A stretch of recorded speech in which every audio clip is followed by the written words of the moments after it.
Hi, this is Rob Hanna. This is the first video in a series on our new hypothetical correlation tool here.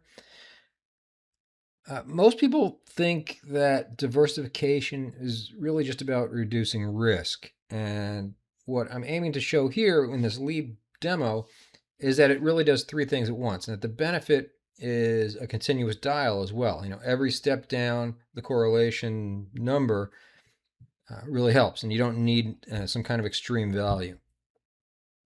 So to set this up, what we have here are two identical hypothetical strategies, and that way nothing else can explain the improvement in results.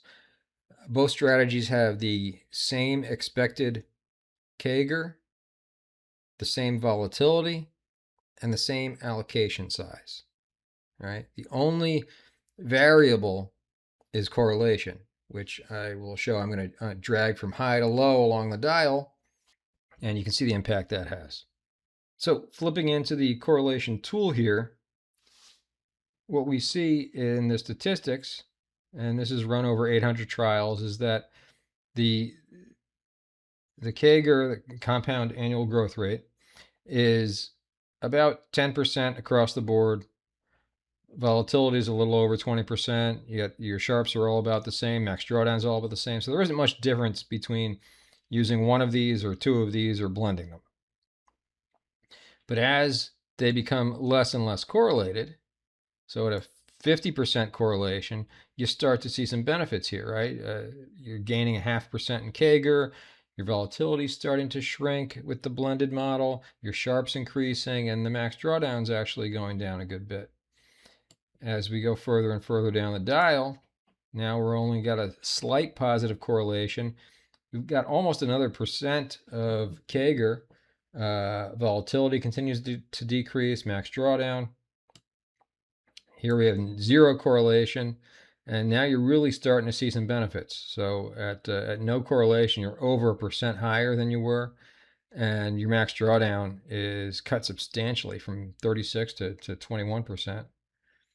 And if we dial it all the way down to like a negative correlation, a strongly negative correlation here, this is 70% negative, now you're really seeing some improvements, almost 2%. Volatility is extremely low. Sharp ratio is real high. Max drawdown is very low. And if you're perfectly negatively correlated, well, this isn't perfect. It's 0.95. It's not 1. But you get some real extreme divergences here. The blend clearly stands out in every category. So looking at two readings at once, every column here beats the one before it. It's a smooth dial. It's not a switch, and every row improves as correlation falls. It's a triple win. And this is all across a 30-year horizon, just like the test I was showing you. Note these numbers are not exactly what we saw on the tool just now. That's because every time you hit redraw, they'll change slightly. But the ones we're looking at here are pretty typical, and that's why I use them.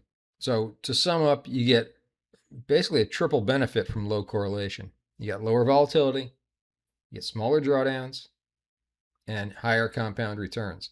And it's a dial, not a switch. Every step down helps. You don't need a perfectly negative hedge. Even partial decorrelation is a real free improvement. Of course, this is all hypothetical and doesn't represent real investment strategies. But the math behind the concepts is real, and it nicely demonstrates the benefits that low or negative correlated strategies can provide a portfolio. I encourage you to play around with the tool yourself. It's available with any free account at Quantifiable Edges. So if you've had a free trial in the past and you got a login, you can go in and play with it. If you don't have a login, you can just sign up for the correlation tool. You can sign up for the free research. You can sign up for a free trial. Any login will allow you to go under the extras menu and click on the correlation tool and play around with it. So I encourage you to do so. This is just the first of a number of videos that I'm going to do featuring this tool.